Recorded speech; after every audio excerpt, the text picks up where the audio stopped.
খাদ্যের পিছে খরচ না করেও লেয়ার মুরগি থেকে ডিম পাওয়া সম্ভব। বাংলাদেশে এমন এক ধরনের খাদ্য আছে যাকে বলা হয় ব্ল্যাক সোলজার ফ্লাই লার্ভা বা বিএসএফ লার্ভা। এই লার্ভা অত্যন্ত পুষ্টিকর এবং লাইভ প্রোটিন। এটিতে রয়েছে প্রচুর পরিমাণ প্রোটিন যা মুরগির খাদ্য হিসেবে ব্যবহার করা যায়। এছাড়াও এটিতে রয়েছে প্রাকৃতিক রোগ প্রতিরোধ ক্ষমতায়, যেটি মুরগির রোগ প্রতিরোধ ক্ষমতা বৃদ্ধি করে এবং দ্রুত বর্ধনশীল করে এবং অধিক ডিম উৎপাদনে সহায়তা করে। আপনি আপনার মুরগির বিষটা থেকে এই পোকা উৎপাদন করতে পারবেন এবং পোকাকে বিষটা খাওয়াতে পারবেন। এরপরও আপনার ফেলে দেওয়া সবজি, লতাপাতা কিংবা আপনার বাড়ির আঙিনার গাছপালা, পচা সবজি, মৃত কোনো জীব দিয়ে এই পোকা লালন পালন করতে পারবেন।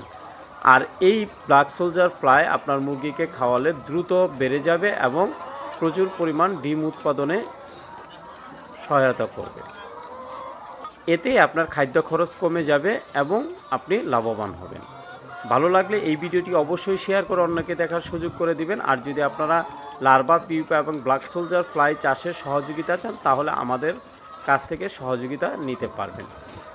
এই মুরগির খামারটি সিলেটের একটি মুরগির খামার, যেটিতে শুধুই লার্ভা খাওয়ানো হয় এবং প্রচুর পরিমাণ ডিম উৎপাদন হয়। এটি প্রমাণিত এবং আপনি যদি বৈজ্ঞানিকভাবে এটির ব্যাখ্যা চান বা এটির পুষ্টিগুণ বৈজ্ঞানিকভাবে চান তাহলেও সেটিও পেপারস আকারে আপনাকে দেওয়া সম্ভব। আমাদের খামার ভিজিট করতে কিংবা আমাদের সাথে কথা বলতে অবশ্যই আপনি আমাদের দেওয়া নম্বরে নক করবেন এবং আমাদের সাথে যোগাযোগ করে আমাদের খামার ভিজিট করে আপনারা ব্ল্যাক সোলজার ফ্লাই চাষ করা শুরু করতে পারবেন।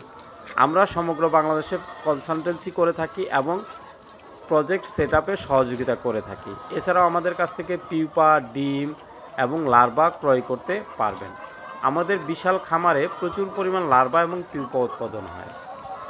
বাংলাদেশে এগ্রো অনেক দিন আগে থেকেই এই ধরনের কার্যক্রম পরিচালনা করে আসতেছে এবং কৃষকের সহযোগিতায় সবসময় পাশে আছে। সবাই ভালো থাকবেন এবং আমাদের এই ভিডিওটা শেয়ার করবেন। ধন্যবাদ।